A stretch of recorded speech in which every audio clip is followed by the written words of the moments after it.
Hola, les doy la bienvenida a Sin Estanque, Pescando Ideas para la Paz, un video podcast de FESCOL y La Paz Querida. Mi nombre es María Alejandra Medina, su anfitriona para esta tercera pecera que hemos llamado Paz Dentro y Paz Fuera, más allá de la seguridad nacional.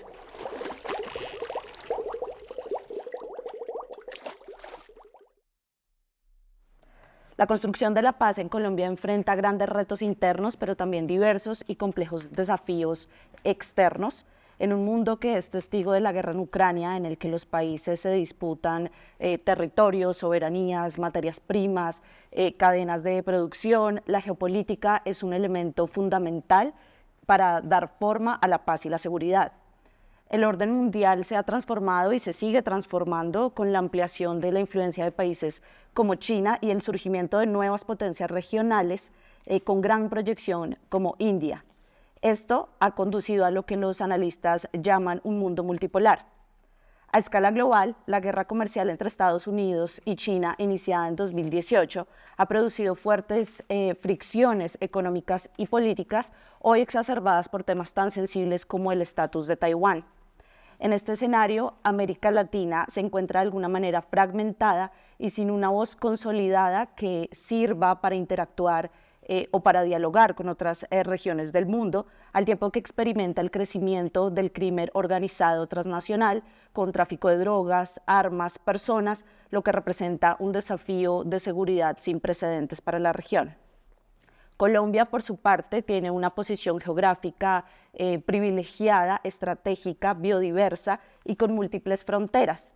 Sin embargo, la persistencia del conflicto armado interno, pese a la firma del acuerdo de paz con las extintas FARC en 2016 y la presencia de múltiples grupos armados ilegales, han trascendido las fronteras nacionales y esto ha amenazado la estabilidad y la seguridad en buena parte de la región.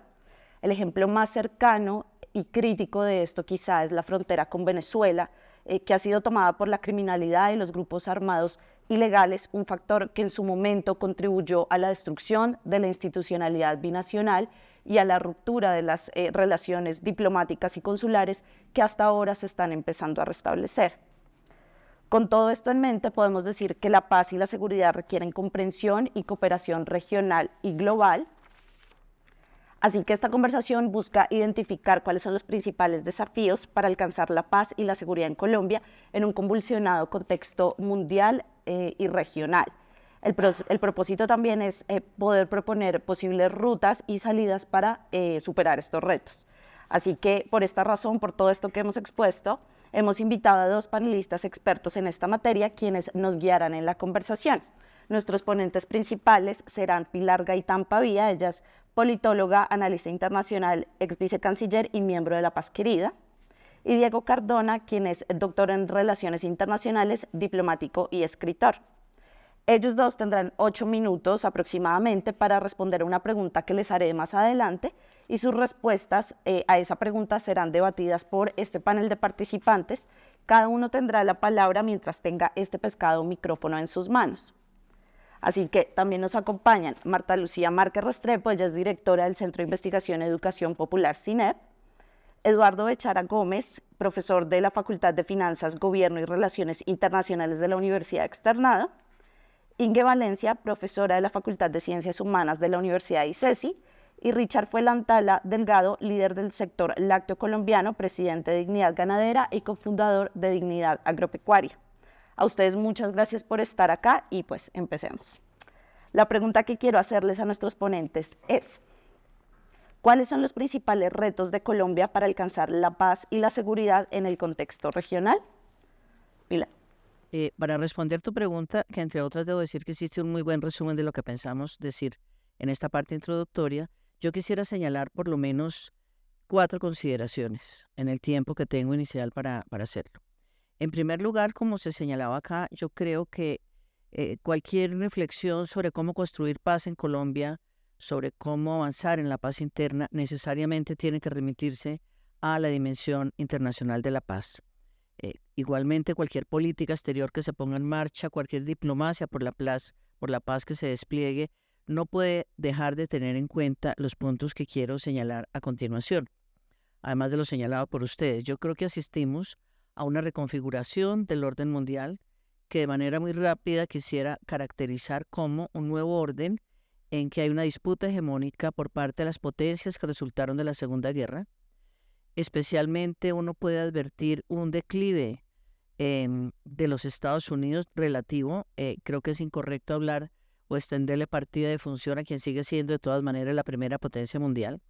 Pero frente a este declive relativo, hay un crecimiento y una expansión vertiginosa de China en todos los frentes, no solo en el comercial, económico, financiero, sino también en el científico, digital y militar. El avance de China en América Latina es evidente, es el primer socio comercial de la gran mayoría de países, sino el segundo en los otros, y va, como decía, desde el tema comercial hasta el militar y digital. Hay una especie de transición del poder de Occidente a Oriente, Asia Pacífica y Asia Indo-Pacífica. No nos podemos olvidar nunca de India. Erróneamente se cree que Asia es China, y aunque sea fundamental, no se puede restringir a ello. Hay estudios que han señalado cómo en el 2030 más de 5.000 millones de personas vivirán en esta región del mundo y el 60% del PIB mundial estará ubicado justamente en Asia. Es importante tener en cuenta esto porque Colombia debe preguntarse hoy más que nunca dónde quiere estar parada, cuál es su política exterior en el sentido de si conviene o no un alineamiento, o más bien, como lo hemos señalado varias personas y por supuesto expertos de toda la región, la apuesta debe ser hacia un alineamiento no activo o multialineamiento activo. Yo prefiero esta segunda expresión, la otra me parece un poco nostálgica de los años 70 y 80, hace referencia a otra situación distinta, aunque para Colombia fue fundamental ser en los años 94, 98 presidente de los no alineados, pues fue realmente el pulmón de su política exterior lo que le dio oxígeno. Un segundo punto que quiero señalar es cómo ha habido un surgimiento de potencias emergentes, como se señalaba, India, Turquía, Brasil, Sudáfrica, que refuerzan esta idea de un mundo multipolar más complejo, menos predecible y que obligan también a redefinir la política exterior, sobre todo para avanzar hacia un multilateralismo más incluyente, más equitativo. Se habla también con frecuencia, y creo que vale la pena señalarlo, cómo un sur global se hace cada vez más presente. Hablábamos cuando digo que este concepto no está acuñado a una sola persona, es un concepto más bien colectivo que habla de una noción más cooperativa, menos simétrica con los países del norte. Un estudio reciente de la OCDE señala cómo el 60% de estos países conocidos como el sur global viven en contextos de múltiples fragilidades. Eso es bien interesante de estudiarlo. Así lo señaló el Comité de Asistencia para el Desarrollo de la OCDE. Es importante también señalar cómo en este nuevo reordenamiento, reconfiguración mundial, América Latina, como ya lo ha señalado, aparece como una región fragmentada, como una región que ha perdido relevancia internacional, que ha perdido gravedad, que está urgida a una integración no ideologizada, pero desde mi punto de vista personal, sin renunciar a reivindicar la democracia como un factor fundamental también de esa integración. Y está urgida no solo a hacer un pacto entre los distintos países que permita encontrar coincidencias fundamentales, sino impulsar, como también se ha señalado, un diálogo interamericano que está muy pobre. Eso se vio en la última cumbre de las Américas, desorientado, para que la región pueda otra vez, si alguna vez la tuvo realmente, tener una voz unificada frente a otros actores regionales. Quisiera pasar a otro punto que ya se señaló, que es, en el resumen que se hizo en la introducción, cómo Colombia en este contexto global y regional, tengo que ir muy rápido, tiene una posición, una ubicación geopolítica privilegiada, que la hace mucho más sensible y más receptora frente a estas tensiones globales y frente a estos, digamos, nuevos ordenamientos o forma de compartir el poder global. Colombia, además de ser un país bioceánico, hay 22 en el mundo, es un país que cuenta con 11 fronteras, 5 terrestres y 6 marítimas. Se nos olvida que somos vecinos de todo el Caribe insular y de buena parte de Centroamérica. Esto hace de Colombia un país especialmente interesante desde el punto de vista geopolítico y geoeconómico. El hecho de estar en frontera con el Canal de Panamá, ahora quiero retomar un punto sobre el tema migratorio, hace que el país tenga, digamos, potencialidades en este sentido, pero también enormes desafíos. El hecho de que Colombia sea un país en el que persiste un conflicto armado interno de 60 años, el único del hemisferio y el único del mundo occidental, puesto que el conflicto con IRA y ETA fue superado, hace que Colombia sea altamente observada por los Estados Unidos en particular, pero también por otros países del mundo. A eso se suma, lamentablemente, que Colombia sea el principal exportador de cocaína del mundo y que recientemente, como lo ha señalado el secretario Blinken y distintos funcionarios de Estados Unidos, el tema de las drogas, de la extensión del cultivo de drogas, la fallida lucha contra las drogas se está volviendo un problema de seguridad nacional otra vez para los Estados Unidos. No es que lo hayan abandonado, pero recientemente hay señales, discursos de preocupación sobre la imposibilidad, por lo menos hasta la fecha, de detener el avance de los cultivos ilícitos que creo que se aproximan. Manuel Rodríguez es un experto en eso, ligado al tema ambiental y todo lo que ello significa. Creo que valen 204.000 hectáreas, cuya tendencia es a la expansión. Dicho esto, quisiera señalar que otro de los puntos centrales para dimensionar la paz interna, por eso preferimos hablar de paz más allá de las fronteras, más que más allá de la seguridad nacional, es más allá de las fronteras nacionales, es cómo el conflicto armado colombiano, asociado con esa posición privilegiada que les señalaba, se ha desbordado básicamente en las 5 fronteras terrestres, pero también en las marítimas en relación al tráfico de drogas, al tráfico de precursores químicos, trata de personas, etc. El desbordamiento del conflicto en las fronteras, que se ve de manera especialmente crítica en Venezuela, en Ecuador, que tendremos oportunidad de escucharlo, bueno, en Panamá también, ha estado asociado a una expansión también de la multicriminalidad. Repito, tráfico de drogas, trata de personas, corrupción. Pudiéramos decir que la multicriminalidad, como se llama ahora de manera más precisa, se ha tomado la gobernanza territorial. Y esto está asociado también, supongo que Diego y los expertos que nos acompañan lo señalarán, a los enormes desafíos de seguridad que tiene Colombia frente a la región. Colombia no es ajena ni a la presencia de potencias extrarregionales, legales o ilegales. Creo que lo que está ocurriendo en Venezuela, tenemos aquí una persona que podrá hablarnos de eso más precisamente, la presencia de potencias emergentes como Irán, la avanzada rusa y China no son ajenas, digamos, o pueden volverse, no son ajenas a la seguridad nacional de Colombia y pueden representar vulnerabilidades. Lo mismo lo que ocurre con más de los 30 grupos armados ilegales que operan en la frontera con Venezuela.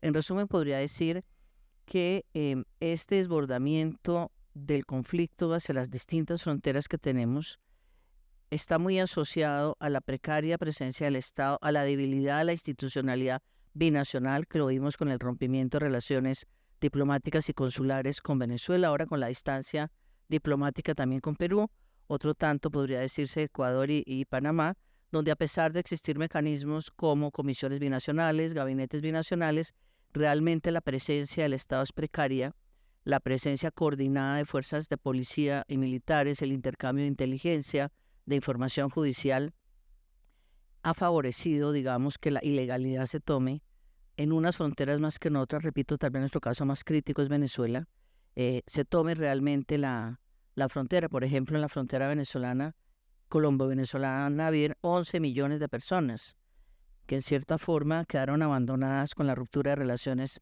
durante muchos años. Finalmente, aunque luego lo retome, quisiera señalar que si bien para Colombia ha sido fundamental en sus procesos de negociación con el objetivo de alcanzar una paz integral, una paz sostenible, duradera, esa cooperación ha sido esencial, los fondos multidonantes igualmente, el papel de los países garantes, acompañantes de los países anfitriones como Cuba o Venezuela, ha sido clave, pero yo creo que esta es la ocasión también para hacer un llamado o volver a hacerlo, en el sentido de que si bien esa cooperación, ese apoyo político son esenciales para alcanzar una paz interna, si todos nuestros vecinos, en general la región y por supuesto el mundo, porque son problemas transnacionales, no ponen en marcha políticas bilaterales y multilaterales concretas para enfrentar la multicriminalidad, va a ser muy difícil que Colombia alcance la paz dentro de sus fronteras y fuera. Precisamente es esta multicriminalidad transnacional, cada vez más organizada, cada vez más agresiva, cada vez más retadora del Estado de Derecho y la democracia de la región, la que reproduce el conflicto y la que lo alimenta. Yo creo que es necesario unir estas dos formas de cooperación que muchas veces, digamos, están bifurcadas o no dialogan entre sí o no se ponderan con la misma importancia. Primero, una referencia internacional histórica que yo creo que es bueno tomar en cuenta. No hay que olvidar las experiencias del pasado, ni con las personas, ni con los grupos sociales, ni con los países. Cuando se comenzó a planificar el tema de una propuesta o un proyecto de paz, estoy hablando de la administración Santos, se dijo, bueno, ¿y qué pasa con el contenido internacional de ese proceso? Y ahí se hizo caer en cuenta de algo que yo creo que sigue siendo perfectamente válido hoy, porque muchas veces se nos olvida. Estamos hablando de varios niveles de análisis de la vida internacional. Una, la de la política exterior de los países, en relación con los vecinos, primer elemento. Segundo, en relación con la región, no solamente los vecinos inmediatos, en este caso serían pues Venezuela, Ecuador, Panamá, Brasil, algunos de los países con los cuales tenemos, digamos, relaciones de límites, sino en una segunda instancia que sería la región, América Latina. Una tercera instancia un poquito más grande, ¿qué pasa con las Américas en general, el continente americano? Y un cuarto nivel que tiene a su vez dos instancias, otras regiones del mundo, ¿qué pasa con la Unión Europea y el proceso de paz colombiano? ¿Qué pasa con otras regiones del mundo y ese proceso de paz? Y finalmente, ¿qué pasa a nivel global? Y lo que se dijo es, ojo, porque hay que trabajar en cada una de las instancias simultáneamente y hay que tener conciencia de que el mensaje debe ser el mismo, así se transmita por canales distintos. Me explico. ¿Qué pasaba con los vecinos? Cuando comenzó el proceso y comenzó esa administración, estábamos hablando de la administración Santos, había una ruptura relacional con algunos de los países vecinos, había situaciones de confrontación, muy pocas líneas de comunicación, y lo primero que se dijo es hay que restituir esas líneas de comunicación. En esto incluso hablarle a Pedro para que entienda Juan, la contribución colombiana al proceso de, digamos, de reencuentro de la paz de Haití en ese momento fue fundamental porque ahí estaba Argentina, ahí estaba Brasil, ahí estaba Chile, ahí estaba Uruguay, que eran países con los que teníamos problemas. Y vía Haití se comenzó a establecer un primer vínculo que después se hizo bilateral con cada uno de los países. Fíjense, ese manejo bilateral, multilateral de común acuerdo, a pesar de que en la Cancillería colombiana se manejan aparentemente por dos canales distintos. Hay un viceministerio de asuntos bilaterales y otro de asuntos multilaterales, pero si se tiene conciencia de que el mensaje debe ser coordinado, debe ser coincidente, entonces se puede avanzar en una cantidad de procesos. ¿Qué pasaba a nivel latinoamericano? Se trató de estimular la participación colombiana en una institución como la UNASUR. Hubo incluso en ese periodo dos secretarios generales colombianos de la UNASUR. Se le puso muchísima atención al tema de la comunidad andina.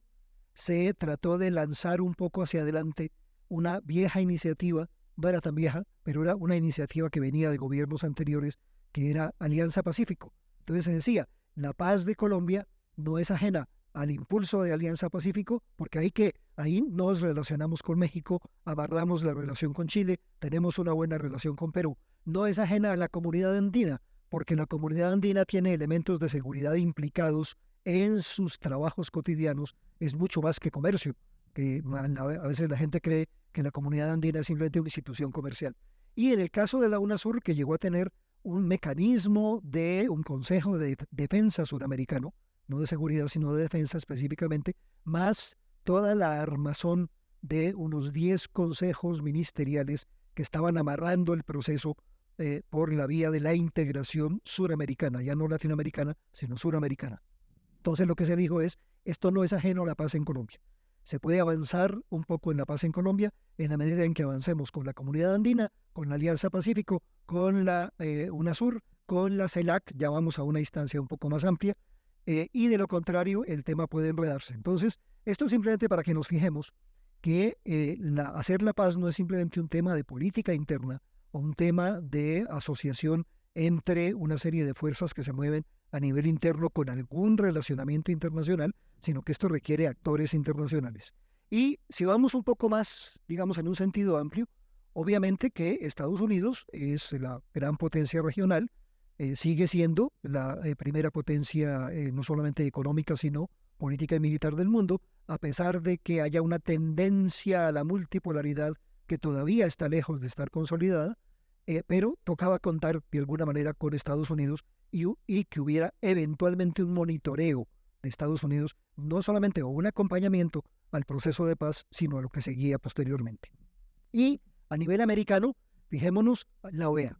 Entonces, era necesario trabajar el tema en la OEA. Por eso hay, digamos, un grupo de observación de la OEA que viene incluso desde comienzos de la administración Uribe y que no ha tenido discontinuidad en los últimos casi 20 años ya. Y a nivel global, fuera de decir, ¿cuál es el relacionamiento con la Unión Europea? ¿Por qué? Porque la cooperación descentralizada europea es fundamental para procesos sociales, para procesos educativos, para procesos de paz, y además por otra razón muy importante, porque era necesario contar con el apoyo europeo y el estadounidense en Consejo de Seguridad de Naciones Unidas, porque algún día ese nivel global, el más amplio, tenía que acompañar no solamente a las partes regionales, subregionales, y a lo suramericano, lo andino, la Alianza Pacífico, sino que tenía que acompañar también el proceso que ya venía de atrás con la OEA y era necesario que algún día se pudiera plantear un mecanismo de seguimiento y de observación atento del Consejo de Seguridad en un futuro proceso de paz colombiano.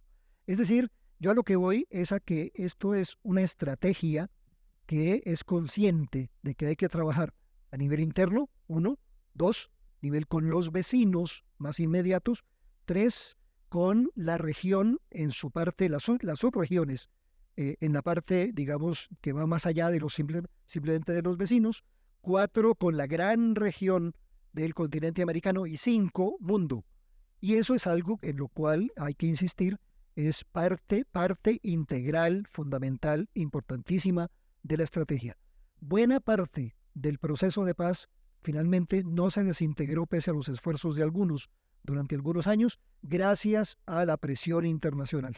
Yo creo que este es un factor que cuenta mucho y vale la pena tenerlo en cuenta y está ahí presente. El otro punto que es ya para, digamos, la otra referencia que va a ser mucho más corta, es simplemente que tomemos nota de algo que es una dificultad en el caso colombiano. Hay una enorme diversidad regional, esto existe en otros países del mundo, naturalmente, pero desde que en la política colombiana, estoy hablando de la política electoral colombiana, hace más o menos 30 años, se inventaron la Operación Avispa, esto tuvo una implicación muy importante de dispersión política y regional frente a los grandes proyectos nacionales. Cada senador, cada representante ahora es, digamos, autofinanciado por sí mismo, por sus organizaciones, por sus propias agrupaciones. Ya no hay, digamos, una definición desde el centro. Cada quien se hace nombrar a su manera y por consiguiente tiene su propia agenda, que no es necesariamente la agenda de los partidos. Esto debilitó los partidos, es una cosa que es muy importante. Y esto significa también una dispersión del dominio territorial, que es un hecho que es fatal en Colombia.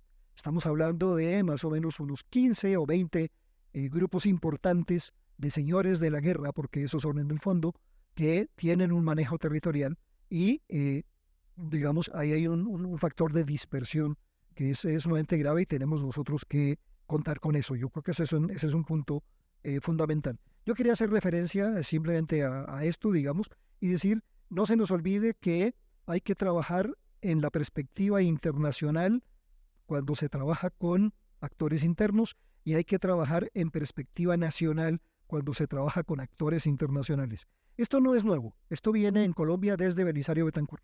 Fue el primero que enlazó, digamos, de manera orgánica, profunda, un proyecto de paz interna con un proyecto de paz internacional y ha tenido otras expresiones con jefes de Estado posteriores en el caso colombiano. Pero el hecho de que sea nuevo o no sea nuevo no es lo fundamental. Lo fundamental es que es necesario hacerlo y si no, no hay, digamos, un carácter sostenible de cualquier proceso de paz en el caso colombiano. Listo, entonces ahora tenemos un espacio para establecer un diálogo, hacer como algunas contrapreguntas a partir de las exposiciones que han hecho. Tengo pues principalmente 2 preguntas para cada uno, como tenemos 10 minutos, tratar de que sea 5 minutos por las respuestas. La primera pues sería para Pilar, para ver si nos puede aclarar un poquito más o aterrizar qué significa esto de multialineamiento activo, para que, digamos, las personas que nos están viendo puedan comprender cómo funciona esto en la práctica. Em, y la segunda es, hay una parte en tu intervención en la que hablabas de la pérdida de la relevancia de América Latina. Esto me causa dudas, sobre todo porque hoy cuando estamos en esta reconfiguración del orden mundial, pues se dice mucho también que América Latina está teniendo un nuevo papel. Estados Unidos, Ucrania, la Unión Europea, como que tratan de coquetear también con la región para que apoyen la guerra en Ucrania. Se ha criticado también, o pues por lo menos se ha puesto de presente, que países como Colombia no quieren enviar armas. Entonces, quisiera saber si esto de que América Latina ha perdido relevancia tiene algunos matices en la transformación del orden mundial actual. Sobre lo primero, pues este concepto de multialineamiento activo que se viene acuñando, yo creo, en la última década, está relacionado con ese planteamiento que señalaba en el sentido de que el mundo ya no es el mundo de antes de la Guerra Fría, ni siquiera el mundo inmediatamente después de la Guerra Fría, porque además, digamos, de esto que yo señalaba de una reconfiguración o disputa hegemónica entre las potencias, especialmente Estados Unidos frente al crecimiento vertiginoso de China, está acompañado de la emergencia de potencias o países emergentes con mucha proyección como India. Eso hace que el mundo sea, como decía, más diverso, más plural, y no sea el mundo que conocimos hace muchos años, alineado a las dos potencias. La propuesta es que países como Colombia y en general América Latina diversifiquen sus relaciones, diversifiquen su política exterior, no sigan, digamos, solamente atentos como decían, al Polo Norte, al Respice Polum, incluso ahora se habla de Respice Omnia. Escuchaba a Andrés Rugeles, un gran analista de relaciones internacionales, señalar cómo países como Colombia tienen que mirar hacia el mundo, diversificar sus relaciones, tener distintos canales de comunicación. Hay un caso que quiero poner, no para discutirlo hoy, pero que está sobre la mesa, y es qué tan conveniente es para Colombia, ahora que el presidente Petro ha planeado hacer una visita de Estado a China, hacer parte de lo que se conoce como la nueva ruta de la seda, o la franja y la ruta. 19 países latinoamericanos hacen parte, no México y Brasil, entiendo, hasta el momento, porque no solamente es diversificar las relaciones, sino tiene una connotación frente a ese multialineamiento. ¿Es conveniente o no? Siendo el socio tradicional y estratégico de los Estados Unidos, ¿qué implicaciones tiene para la seguridad colombiana, regional y global? Es lo mismo que cuando Colombia se hizo socio estratégico, no miembro de la OTAN. Es también digamos, un paso en el sentido del multialineamiento, de atender a la nueva realidad de diversos poderes globales y regionales, pero siempre hay que evaluar, digamos, la conveniencia de esto. Yo creo que es más fácil la inserción positiva de Colombia en el mundo si le apostamos a este multialineamiento, así seguimos atrapados en el pasado de que nuestro socio fundamental, aunque sigue siéndolo, es Estados Unidos.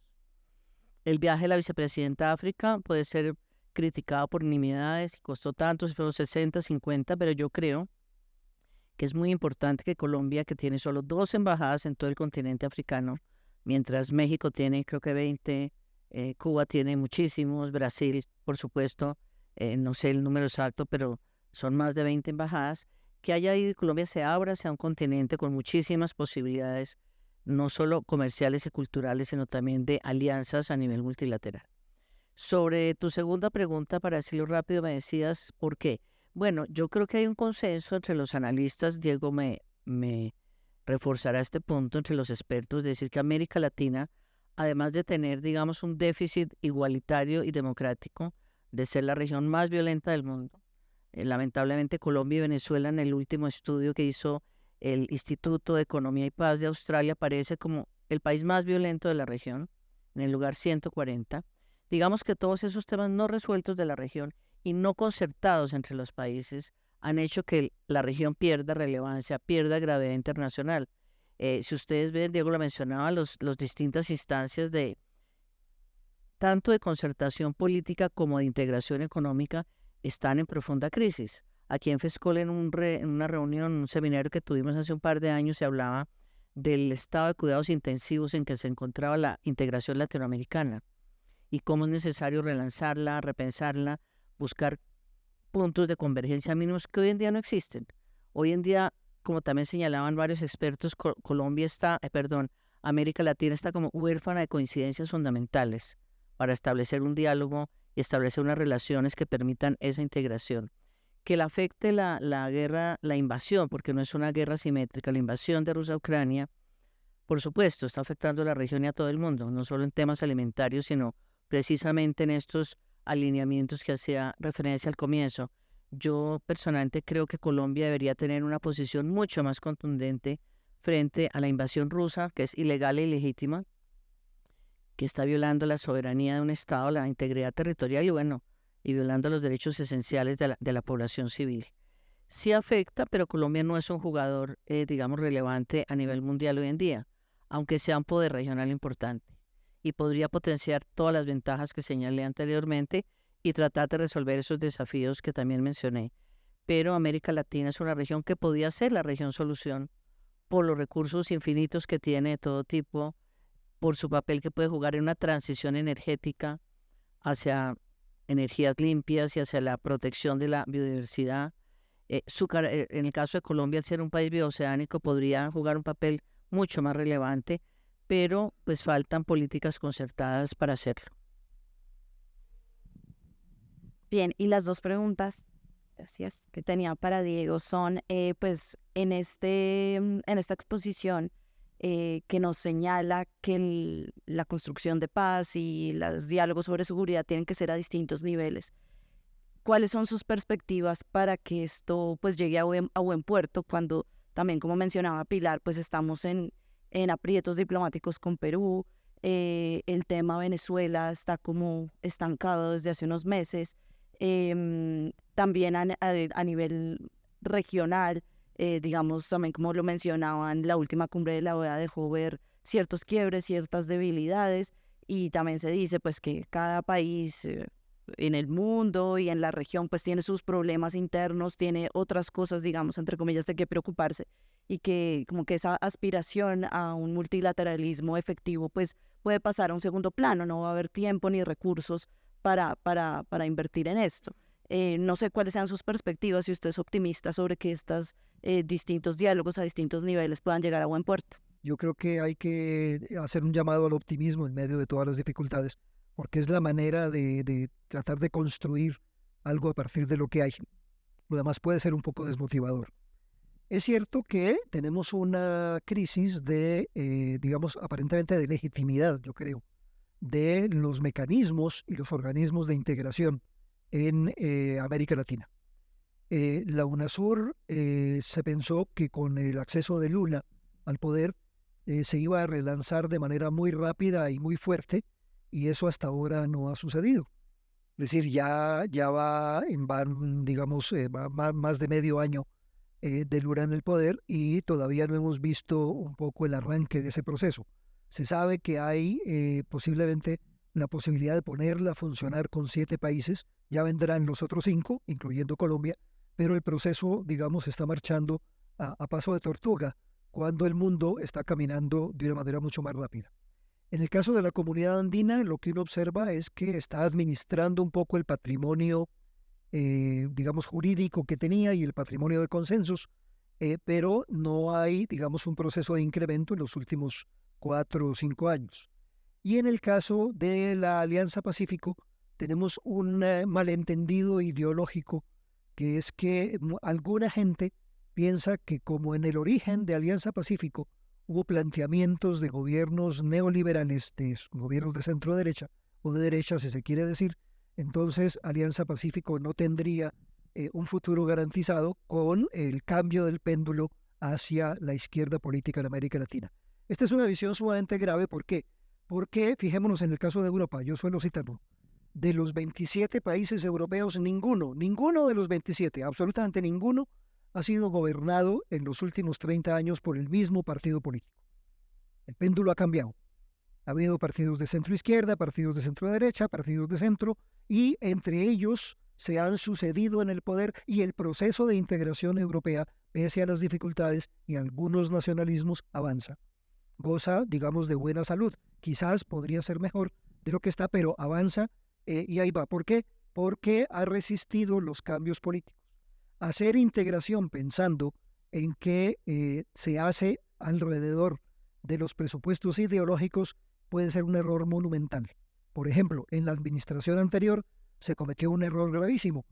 Crear un mecanismo como Prosur, que llegó a ser un interesante grupo de chat, no pasó de eso, pero que se creó sobre una base ideológica, y entonces, claro, con el cambio del péndulo simplemente se desintegró de la misma manera como se organizó, es decir, un poco en la sombra. Y yo creo que en eso tenemos un problema con la integración latinoamericana. Se sigue pensando que tiene que haber uniformidad ideológica y no hay tal. Y ahí es donde entra el tema del multialineamiento activo, que además tiene otra connotación. Es que el caso es mucho más importante. Fijémonos hoy día, de las 12 principales potencias económicas del mundo, ya tenemos 4 asiáticas. Entre las 5 primeras hay 3 asiáticas. China, que es la segunda, Japón, que es el tercero, India, que es el quinto desde hace 3 meses. Hace 6 meses sobrepasó a Francia, hace 3 meses sobrepasó a Reino Unido. Hoy día la quinta potencia económica del mundo es India. Entonces, ahí digamos, cuando uno mira el peso de las economías en el mundo, no solamente el peso de las armas nucleares o cosas por el estilo, se da cuenta que sí hay como una ligera tendencia, que no por ligera significa que no exista, hacia formas de multilateralismo. Bueno, yo quiero retomar la propuesta de Pilar del multialineamiento activo, ¿sí? Señalando primero el reto en el que tiene que, digamos, de construcción de paz de Colombia en el escenario ya descrito, pero poniendo un punto adicional. ¿Cuál es el reto de Colombia? ¿Sí? Construir paz, pero no cualquier tipo de paz. Y aquí hemos hablado solo de interna y externa. Se trata de una paz positiva, no de una paz negativa entendida como ausencia de guerra, sino que se trata de una paz montada sobre la garantía de los derechos sociales y de los derechos políticos, en particular de la participación, que eso es uno de los puntos del acuerdo. Entonces, en ese marco, aun cuando digamos, el país debe buscar socios distintos, apuntarle a un multialineamiento activo, y en el escenario internacional encontramos muchos socios potenciales con gobiernos autoritarios. Es necesario que Colombia haga una promoción de la democracia sustantiva. Entonces, puede haber relaciones comerciales con países autoritarios. China es un ejemplo de ellos, pero el discurso de Colombia tiene que ser un discurso de promoción de la democracia sustantiva. Y entonces eso es un reto, básicamente por lo que mis colegas han dibujado de cómo está configurado actualmente el escenario internacional, en el que podemos ver una crisis del orden global liberal, es decir, basado en los gobiernos democráticos y en el multilateralismo. Eso sería como lo primero. Lo segundo, quisiera, a propósito del proyecto de paz total, que más allá de su contenido, digamos, más allá de la propuesta del gobierno, tiene como mérito recoger la complejidad de la construcción de paz en Colombia, señalar digamos, como las dimensiones internacionales de cada uno de esos puntos de una paz amplia en Colombia, ¿sí?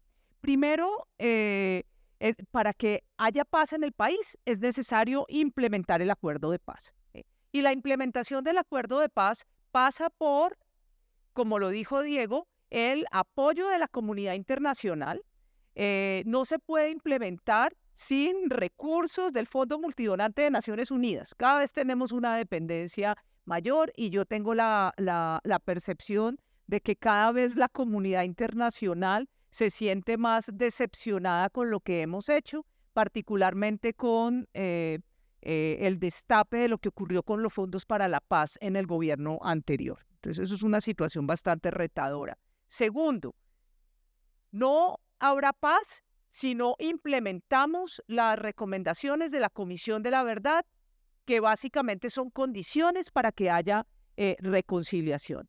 Y para eso, además de que se necesitan recursos, se necesita reconocer lo que ha ocurrido con las víctimas en el exterior, cerca de 24,000, ¿sí?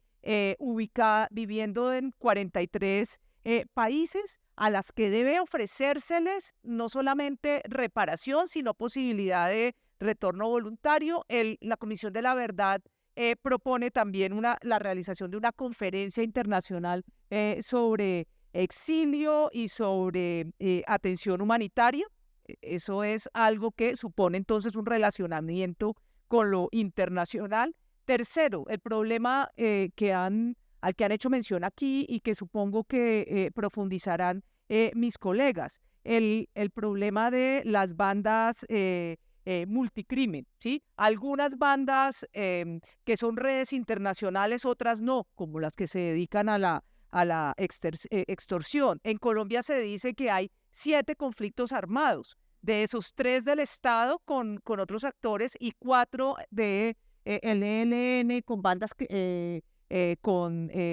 criminales o con disidencias de las FARC. Esto tiene una dimensión internacional fuerte, no solamente porque supone cooperación internacional para luchar contra la criminalidad, sino porque pasa por el caso venezolano, ¿sí? En la frontera venezolana ya se ha hecho referencia, hay presencia de cerca de 30 bandas criminales, mencionó Pilar, y necesitamos entonces cooperación con el gobierno venezolano para poder enfrentar esa amenaza a la seguridad, ¿sí? Igual que ocurre en el caso de las negociaciones con el ELN. ¿Qué ocurre? Y ahí me quería referir puntualmente al caso venezolano, ¿sí? Que, digamos, el escenario es bastante complejo, en particular por las transformaciones que ha vivido el Estado venezolano. Hay quienes hablan de un proceso de desestatización, de debilitamiento del Estado, manifestación de lo cual sería que las Fuerzas Armadas venezolanas tienen relaciones de complicidad con esas bandas criminales. Entonces es difícil pensar en que el Estado venezolano pueda presionarlas para, pueda garantizar un control territorial para poder cooperar en el caso colombiano. Espero, y con esto quiero cerrar, que pueda darse un escenario positivo como el que efectivamente ha ocurrido con el caso del ELN. Entonces aquí quiero poner una cuota de optimismo. La paz con el ELN pasa por Venezuela, como se puso de manifiesto en el hecho de que el primer ciclo de negociaciones se diera en el caso en Venezuela. Y digamos, impulso que le dio el gobierno venezolano, ¿sí?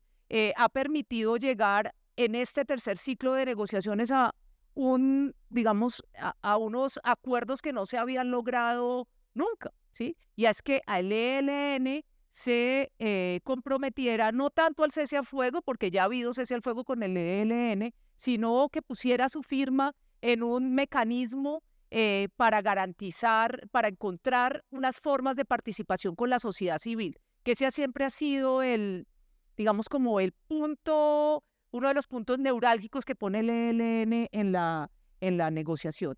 Entonces, evidentemente, el avance del proceso de negociación con el ELN va a suponer una colaboración, una continuación de la colaboración del Estado venezolano, que actúa como garante del conflicto, pero hasta el momento se puede decir que ese primer apoyo ha redundado en resultados positivos. Bueno, yo quisiera referirme a dos puntos. El primer punto es en el contexto de construcción de paz en Colombia. Si vemos la construcción de paz como una ecuación, ¿cómo entra la variable de los actores internacionales? ¿Sí? Y dentro de esa temática, ¿qué significa la experiencia de Colombia a nivel global en cuanto a construcción de paz? Entonces, ese sería como un primer punto, y un segundo punto tendría que ver un poco con las dinámicas, digamos, de la construcción de paz y de la seguridad en el contexto, digamos, fronterizo de Colombia. Entonces, frente al primer punto, y retomando aquí lo que decía Pilar Gaitán, la paz es una preocupación compartida doméstica e internacional. En el caso colombiano, sin embargo, vemos cómo a nivel doméstico, cuando se estaba negociando lo que después se materializó en el acuerdo final que se firmó en el Teatro Colón en el gobierno Santos Calderón, existía una profunda fractura política en la sociedad colombiana entre detractores y opositores del acuerdo de paz, entre detractores y opositores, y entre quienes apoyaban el acuerdo de paz, y que básicamente sentó las líneas de la oposición política del Centro Democrático en ese momento. Y esto, digamos, es un contraste muy grande con el respaldo internacional que rodeó el proceso de paz de La Habana en el gobierno Santos Calderón. Hubo participación de Cuba y de Noruega como facilitadores, hubo participación de Chile y de Venezuela como países garantes, tanto Estados Unidos como la Unión Europea enviaron representantes especiales. Y digamos, círculo internacional que rodeó el proceso de paz, contrasta, digamos, con la fractura política, y aún más contrasta con la apatía y la indiferencia que en su momento tuvo la paz en la sociedad colombiana. El plebiscito, evidentemente, digamos, todo el mundo recuerda el triunfo del no frente al sí, pero algo mucho más elocuente del plebiscito fue la abstención. Fue, digamos, algo que fue mucho más crítico, ¿sí? En términos, digamos, de la victoria del no frente a la victoria del sí, porque al final, en una democracia, si a la gente le preguntan entre dos opciones y gana una opción, esa es, finalmente, la alternativa. Y frente a este acompañamiento internacional, para complementar lo que dijo Diego Cardona, no solo hay que mirarlo en términos estadocéntricos, sino también en términos de organizaciones de la sociedad civil. Por ejemplo, Hallow Trust es una organización de la sociedad civil que ha sido clave en la implementación de las disposiciones del desminado humanitario previsto en el acuerdo final. El Instituto Kroc, por ejemplo, de Notre Dame University, es verificador del acuerdo final, ¿sí? Y adicionalmente, la voz disonante que tuvo en su momento Human Rights Watch con José Miguel Vivanco cuando se estaba negociando todo lo relacionado con víctimas. Entonces, ese es un primer punto. Un segundo punto aquí es qué representa Colombia en la construcción global de paz. Y aquí hay que recordar que en este momento a nivel global, muchos esfuerzos de construcción de paz están en crisis. Pensemos, por ejemplo, cómo en la década del 90 se llegó a término negociado, por ejemplo, la paz en América Central, El Salvador, Guatemala, la paz en Mozambique, en África, en Camboya, en Asia, y en el Medio Oriente, Israel y Palestina. Si hoy, digamos, ya pasadas más de 2 décadas, por ejemplo, Nayib Bukele en El Salvador es un golpe contundente a la paz en ese país, porque el proceso de paz en El Salvador le apostaba a la democratización y a la desmilitarización de la sociedad salvadoreña. De hecho, Colombia hizo parte de un grupo de países amigos de esos esfuerzos de paz en su momento en América Central, que fueron, digamos, los esfuerzos de Contador. Y en el caso pues de Israel-Palestina, pues la solución binacional está pues más que distante. Y en su momento, en 1992, existía un marco de referencia global para la paz, una agenda para la paz del secretario general Boutros Boutros-Ghali, y Colombia de alguna u otra manera es un referente. Yo aquí no comparto, digamos, la visión de mi colega de la Javeriana.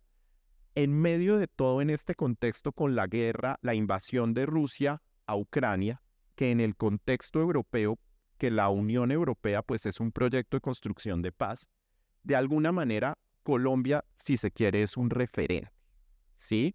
Aquí, digamos, el Consejo de Seguridad ha ampliado sucesivamente el mandato de la misión de verificación de Naciones Unidas. El Consejo de Seguridad incluso antes de pandemia, hizo una visita in situ a Colombia para verificar la implementación del acuerdo final. Y obviamente, pues esto no nos lleva a desconocer cómo ha flaqueado la implementación tanto en el gobierno Duque Márquez como en el actual gobierno Petro Urrego. Y me queda muy poco tiempo para hablar un poco de cómo conceptualizamos las realidades fronterizas en temas de paz y de seguridad. Una frontera en un mapamundi es una línea divisoria. Y esa es la lógica estadocéntrica que marca pues la soberanía de cada estado. Pero, por ejemplo, ¿qué representa la frontera para los pueblos indígenas? ¿O qué representa la frontera para las comunidades afro, negras, mestizas, palenqueras? ¿Qué representa una frontera para el sector privado, dado que las fronteras tienen un potencial minero enorme? El potencial aurífero en la frontera colombo-panameña es, creo que digamos, cuantioso, y la frontera con Venezuela tiene muchos minerales. Y simplemente, digamos, aquí cierro con que tenemos un conocimiento de cómo las fronteras son funcionales para las lógicas de los actores armados en clave de seguridad, pero no hemos, digamos, hablado lo suficiente de las fronteras en clave de construcción de paz. En Nariño y en Putumayo hay antiguos espacios territoriales de reincorporación y capacitación. Puede haber estrategias de sustitución de cultivos ilícitos. ¿Cómo relacionamos eso con la dinámica fronteriza?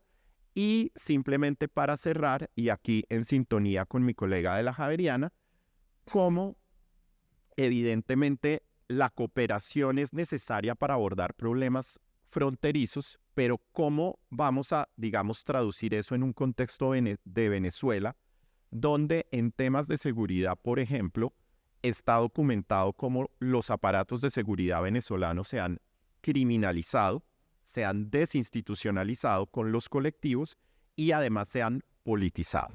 Muchas gracias. Bueno, yo quisiera seguir, digamos, con este diálogo muy sugerente que hizo Eduardo sobre pensar paz y seguridad con sus implicaciones internacionales, con sus implicaciones nacionales, pero sobre todo pensando esa dimensión fronteriza que a veces es tan esquiva, sobre todo cuando la pensamos desde Bogotá y cuando la pensamos pues en este centralismo que ha marcado nuestro país. Lo primero que yo quisiera decir es que en este momento, cuando estamos hablando, digamos, de toda la política de paz total y de lo que significa pensar las dinámicas de nuestro conflicto, si lo analizamos, como ya lo mencionó Marta hace un momento, vemos cómo esa dimensión fronteriza está marcando unas dinámicas de regionalización del conflicto.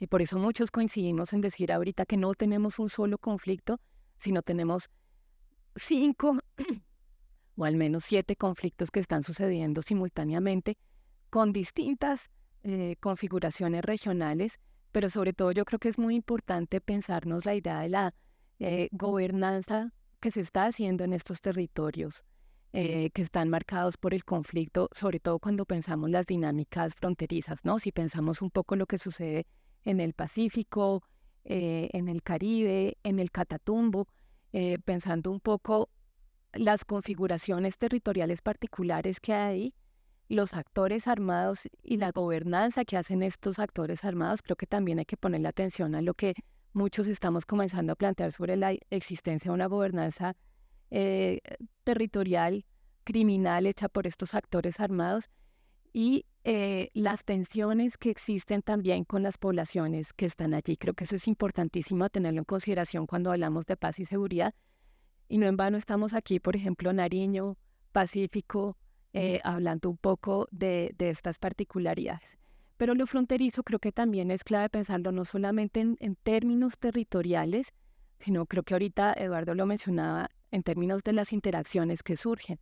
Creo que lo fronterizo también nos obliga a pensar los límites y en este momento nuestro país creo que tiene unos retos muy importantes en lo que significa pensarse la criminalización del conflicto y unas fronteras mucho más difusas entre el carácter de actores armados políticos o actores armados criminales. El reto que les estoy proponiendo un poco es pensar la frontera no solamente en términos geográficos, sino en términos de las trayectorias de los actores armados para pensar las implicaciones que esto tiene de cara a un proceso de negociación como el que estamos viviendo en el país, pero también de lo que supone enfrentar estas dinámicas criminales no solamente internas, sino a un nivel mucho más externo. Creo que hoy, si nosotros pensamos paz y seguridad, no solamente en lo que está pasando en Colombia, sino en una dimensión más regional en términos de América Latina, vamos a ver que estamos afrontando unas dinámicas de violencia muy intensas. O sea, los indicadores que mencionabas ahora, Pilar, han sido reafirmados por UNODC, por distintos organismos multilaterales que nos muestran esta como profunda contradicción entre Latinoamérica como zona de paz, como la zona más violenta, la región más violenta del mundo en la que sobresalimos siempre nosotros como país desafortunadamente, pero donde también estamos afrontando problemas como la criminalidad organizada transnacional. Y con esto quiero cerrar porque significa un reto para las implicaciones de lo que nosotros estamos viendo internamente, de lo que somos como región. Ya varios estamos comenzando a mencionar, bueno, si hablamos del fracaso de la guerra contra las drogas, viene una guerra contra la criminalidad organizada que nos está mostrando y que unas implicaciones muy desafortunadas como lo que está sucediendo en Salvador, en Honduras, digamos, una vuelta a la militarización, un retorno a la militarización civil y a las políticas de mano dura que nos está poniendo unos desafíos muy importantes en términos de paz y seguridad a nivel local, Colombia, a nivel regional, América Latina. Y esto cierro de nuevo con los retos de pensarnos las fronteras. La criminalidad organizada también nos obliga a pensar las soberanías estatales, las propuestas que pueden surgir en términos de seguridad cuando pensamos seguridad regional para América Latina, pero sobre todo con un aspecto muy importante que mencionó Pilar al inicio de su intervención, y es pensar esa relación criminalidad transnacional, seguridad con el mar, que creo que es un asunto profundamente olvidado en nuestro país, a pesar de ser un país bioceánico que dobla en su porción territorial marítima a la continental y que nos obliga también a pensar qué significa la seguridad en el mar como un asunto, digamos, de seguridad nacional, pero también yo creo que de seguridad regional cuando hablamos de América Latina en las cuencas del Pacífico, y no olvidar también el importante lugar que tiene Colombia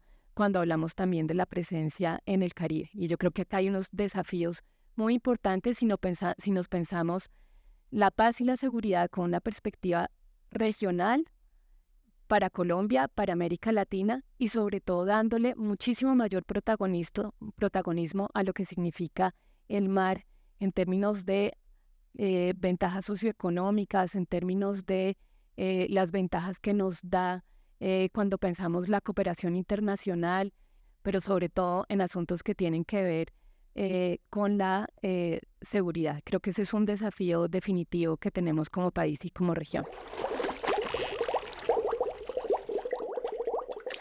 Muchas gracias por la invitación. Quiero iniciar la intervención diciendo que la paz es un valor supremo que nuestros hijos merecen vivir. Y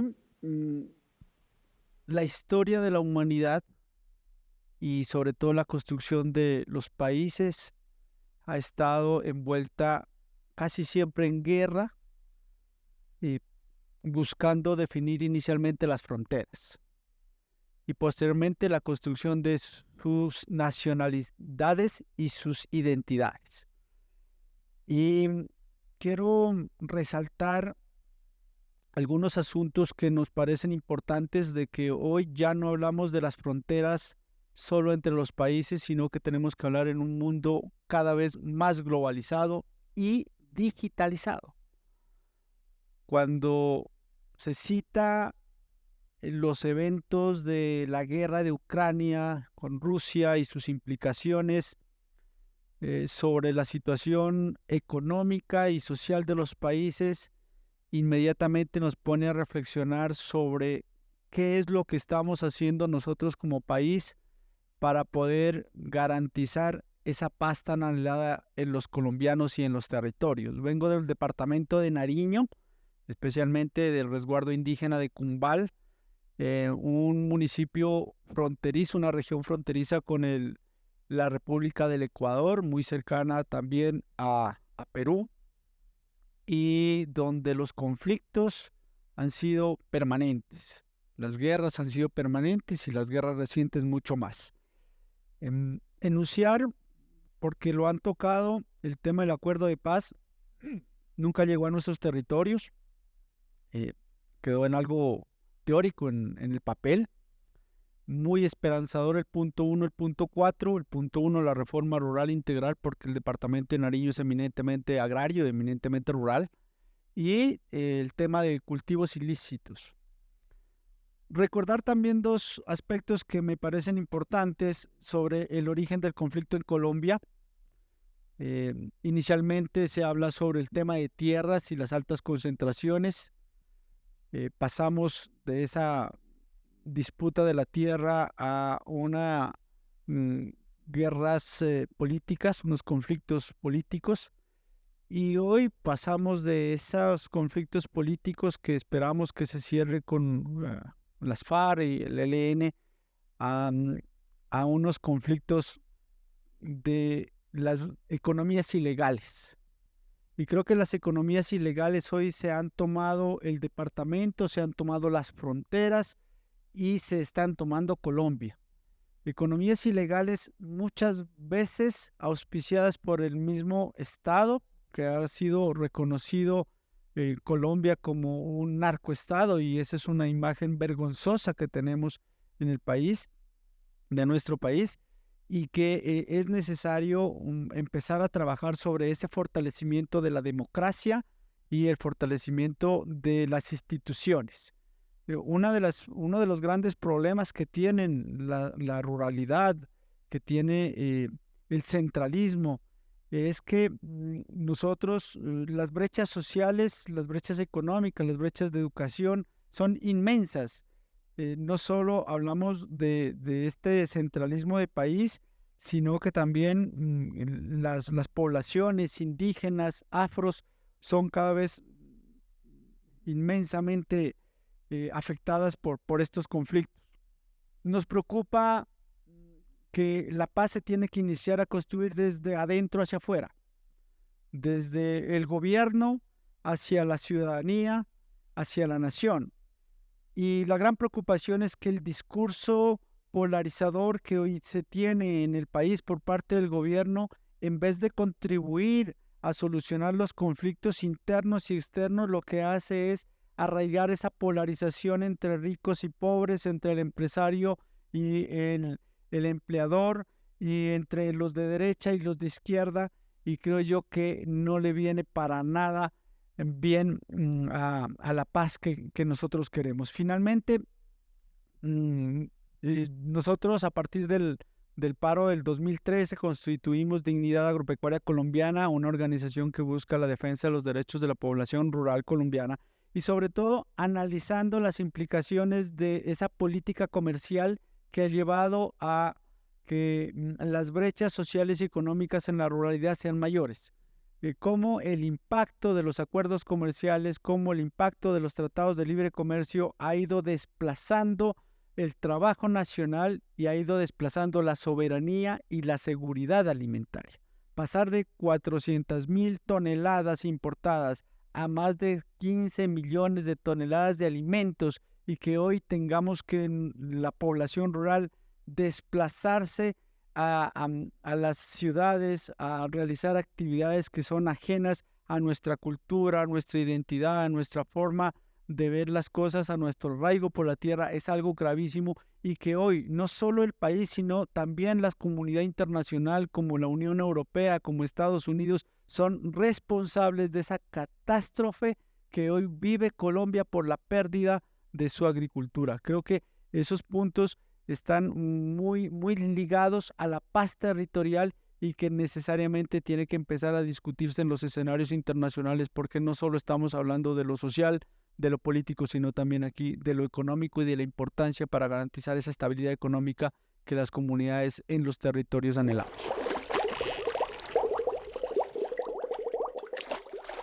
Bien, y para ir cerrando esta pecera, pues vamos a dar paso a los ponentes principales para que en unos breves minutos pues expongan si tienen observaciones adicionales, alguna réplica, comentarios sobre las intervenciones que hemos escuchado. Yo, por supuesto, comparto el optimismo con Marta, con mi colega Marta, hoy directora del CINEPI, que han hecho investigaciones profundas e integrales sobre la paz y el conflicto, en el sentido de que todos creemos que llega a un puerto la negociación con el ELN.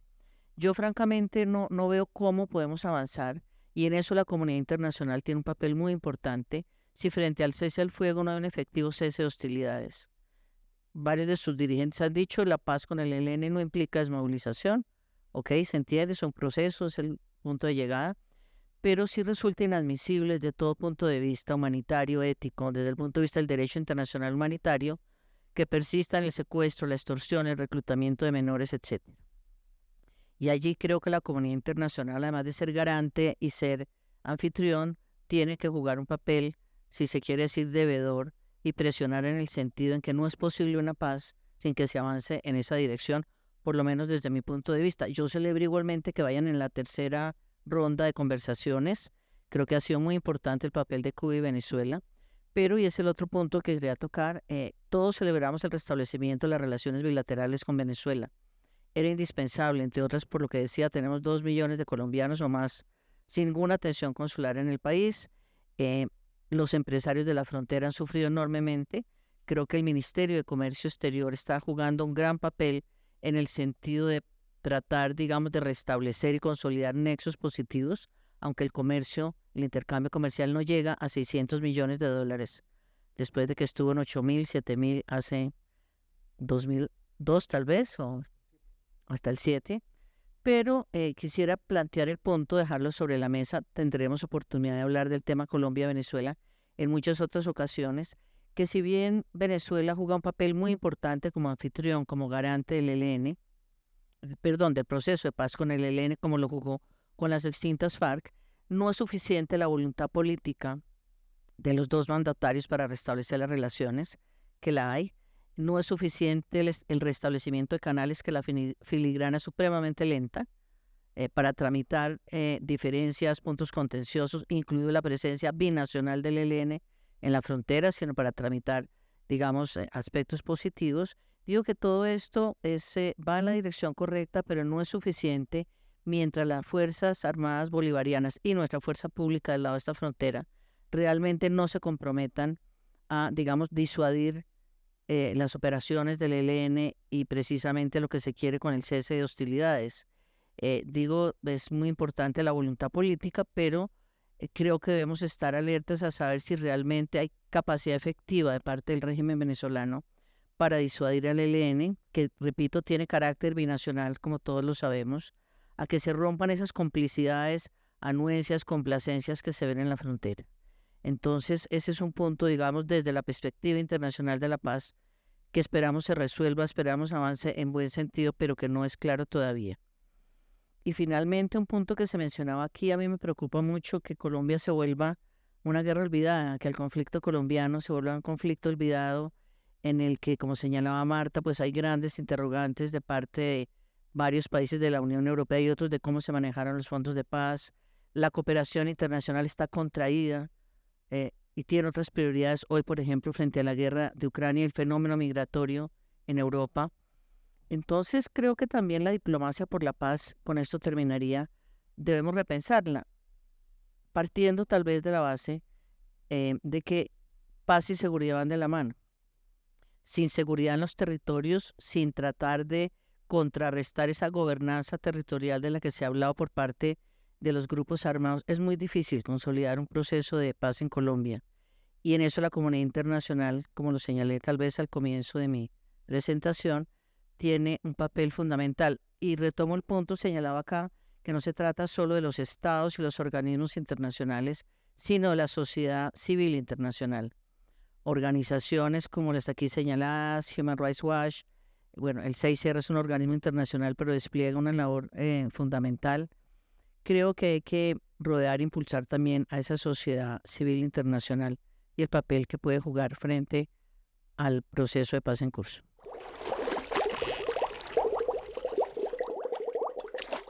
La última vez que América Latina tuvo una voz fue en 1994, primera cumbre de las Américas. Se habló con una voz, esa voz era Brasil, porque Brasil tenía la presidencia pro tempore del Grupo de Río, y todos acordamos que Brasil podía hablar por los latinoamericanos y había reuniones previas de coordinación para ver qué era lo que Brasil decía. O sea, no era que Brasil dijera lo que quisiera. Y por ejemplo, para la primera cumbre de las Américas, faltando 10 días para la reunión que fue en Miami, había 2 documentos sobre la mesa. Un documento latinoamericano y un documento de Estados Unidos. Y lo que la gente dijo es, se van a reunir 34 presidentes en Miami dentro de 10 días y no tienen un documento para firmar. Entonces decretaron una encerrona general de todos los delegados, que fue de 3 días hasta que salió un documento. La gente salió fundida y cuando se elaboró ese único documento, que era la síntesis de los otros 2, América Latina habló por una sola voz. Después de eso, no ha habido una voz latinoamericana. Entonces, es también un llamado de atención que es importante. El otro tema que me parece que es clave, y yo por eso quiero recalcarlo, que sí, que no solamente hay las instancias gubernamentales diversas en las cuales hay que trabajar, sino los temas no gubernamentales. Por ejemplo, sin CROC no habría observación de Naciones Unidas. Y sin la observación de Naciones Unidas aquí no habría manera de llegar digamos, de manera confiable a Consejo de Seguridad. Este es un factor que es importante. Sobre el ELN, quizás el elemento más importante, o hay 2 elementos importantes. El ELN tiene tiempos más largos que otras guerrillas que ha habido en Colombia. Es decir, piensa a más largo plazo. Y tiene quizás, siempre lo ha planteado, esto no es un tema nuevo, esto viene desde hace más o menos 15, 20 años, que cualquier proceso de negociación implica un gran acuerdo nacional e implica una cantidad de gente, digamos, vinculada al proceso. Si a esto le sumamos que no tiene presión militar y tiene poca presión política, uno podría pensar en principio que ellos seguramente están pensando en que tienen un tiempo casi ilimitado. Esto puede llevar ¿a qué?